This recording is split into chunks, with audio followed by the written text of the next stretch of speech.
आज अमानतुल्लाह खां क्या जवाब देंगे कम्युनिटी को? तो उन्होंने कहा था हम 250 स्कूल बनाएंगे, किराए की बिल्डिंग पे लेके बनाएंगे, और उन्होंने इश्तिहार भी दिए थे। तो अदालत ने भी 11 लोगों को बरी कर दिया और 2 ही मुजरिम बचे सिर्फ, और उसमें एक मुसलमान और एक दलित।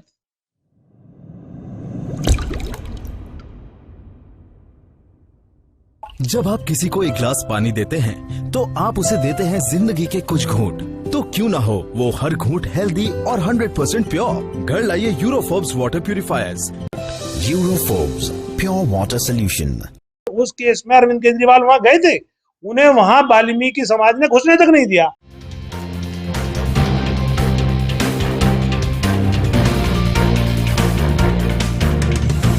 झूठ से दूर, खबरों से भरपूर। नमस्कार, आदाब, सत श्री अकाल, अस्सलाम वालेकुम वरहमतुल्लाहि वबरकातुहू। आज हमारे साथ बातचीत के लिए कलीमुल हफीज साहब मौजूद हैं। आप MIM दिल्ली के अध्यक्ष हैं। कलीमुल हफीज साहब, वतन समाचार में आपका स्वागत। शुक्रिया। कलीम साहब, दिल्ली कारपोरेशन के इलेक्शन सामने हैं और हम देख रहे हैं कि पिछले कुछ दिनों से आपकी एक्टिविटीज पहले से ज्यादा तेज हो रही हैं। क्या कारपोरेशन को लेकर के है या इसके पीछे कुछ और कारण? नहीं, पहले तो दिल्ली में जो 2 ग्रुप को दोनों सियासी पार्टियों ने, कांग्रेस ने और आम आदमी पार्टी ने, जो हाशिए पे लगा दिया था, मुसलमान और दलित, उनके लिए वो जो खला था, वैक्यूम था, उसको पुर करने की हम कोशिश कर रहे थे।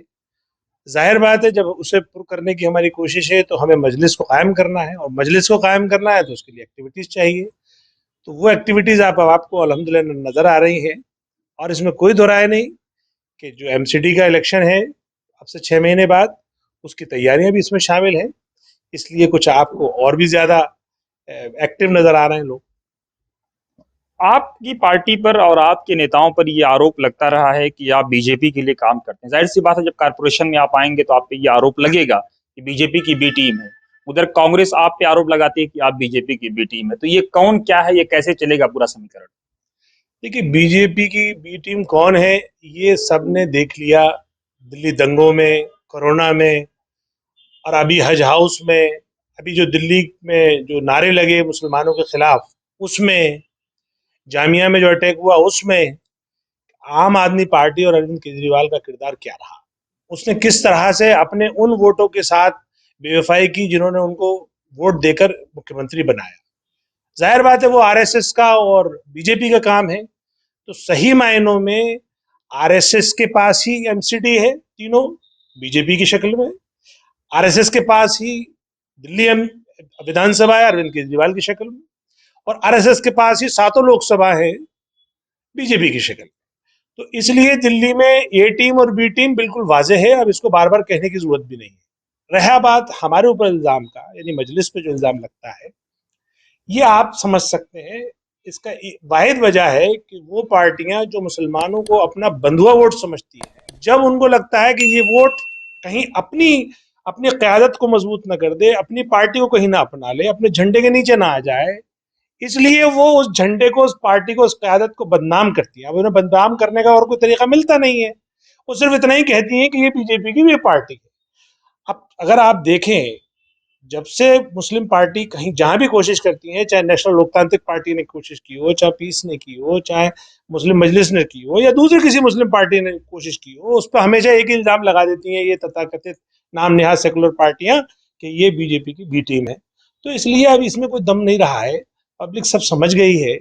क्योंकि बैरिस्टर असदुद्दीन ओवैसी साहब पार्लियामेंट में जिस अंदाज में बोलते हैं, अभी हालिया में आपने देखा कि OBC बिल पे जिस तरह से सरकार को नंगा किया, क्या किसी और अपोजिशन पार्टी नंगा कर पाई? तो ये जो अंदाज है गुफ्तगू है, या जो अंदाज है उनके मजलूमों की बात रखने का, ये मजलूमों को, गरीब तबकों को पसंद आता है। वो चाहते हैं कि अब उनका प्लेटफॉर्म हो। मैं समझता हूं कि मजलिस को लोगों ने एक्सेप्ट कर लिया है। लेकिन कलीम साहब, सिर्फ दलित और मुस्लिम ही क्यों? ब्राह्मण, ठाकुर या बनिया या दूसरी बिरादरियां क्यों नहीं? देखिए, दलित और मुस्लिम इसलिए कि ये वो तबके हैं जिनको कांग्रेस ने और दूसरी नाम निहाद सेकुलर पार्टियों ने बाकायदा ठिकाने लगाया है। जैसे मैं मिसाल दे रहा हूँ, जब दिल्ली में वो चीफ मिनिस्टर वाला, चीफ सेक्रेटरी का जो कांड हुआ, जिसमें बदतमीजी की गई और वो मुकदमा लिखा गया 13 लोगों के खिलाफ, तो अदालत ने भी 11 लोगों को बरी कर दिया और 2 ही मुजरिम बचे सिर्फ, और उसमें एक मुसलमान और एक दलित। तो ये मनवादी कांग्रेस को चलाते हैं, वही मनवादी आम आदमी पार्टी को चला रहे हैं, और ये दोनों, कांग्रेस और आम आदमी पार्टी, मुसलमानों को और दलितों को ठगते हैं। एक ने झाड़ू का निशान बना दिया ये सोच करके कि बेचारे दलित झाड़ू के नाम से खुश हो जाएंगे, वाकई खुश हो गए थे वो, उन्होंने दोनों इलेक्शन में उनको भरपूर वोट दिया।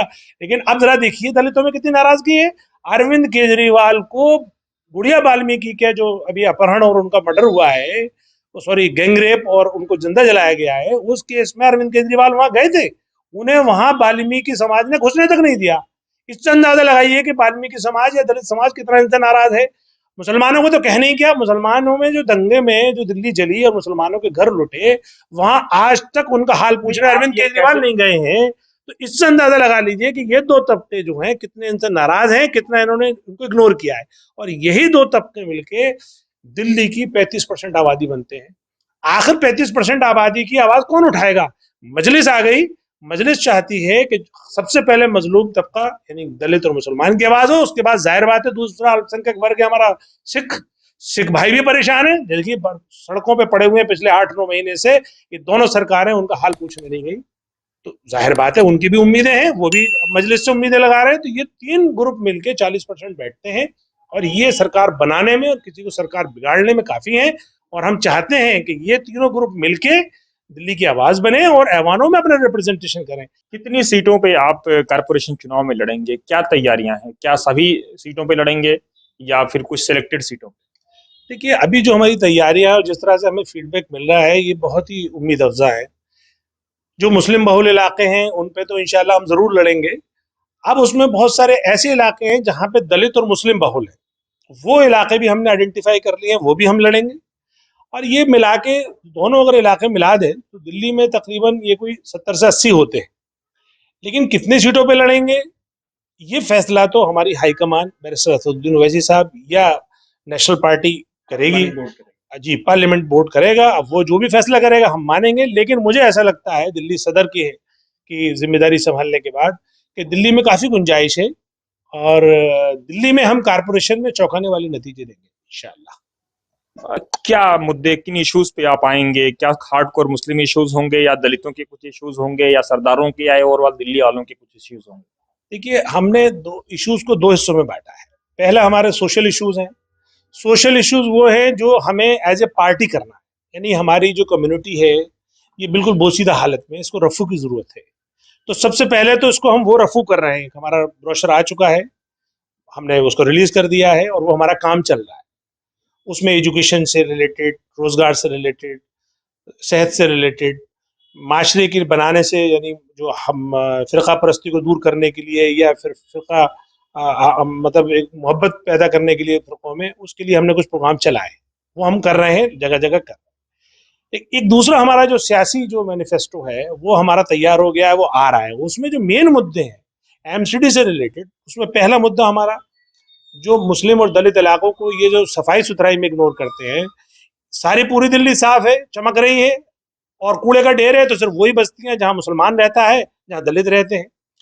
पूरी दिल्ली में अच्छी स्वास्थ्य व्यवस्था है, अच्छे मोहल्ला क्लिनिक और दूसरे क्लिनिक और तीसरे क्लिनिक और हॉस्पिटल्स बना दिए गए हैं। लेकिन मुस्लिम बस्तियों में और दलित बस्तियां आज भी वो अस्पताल से महरूम है, मोहल्ला क्लिनिक से महरूम है।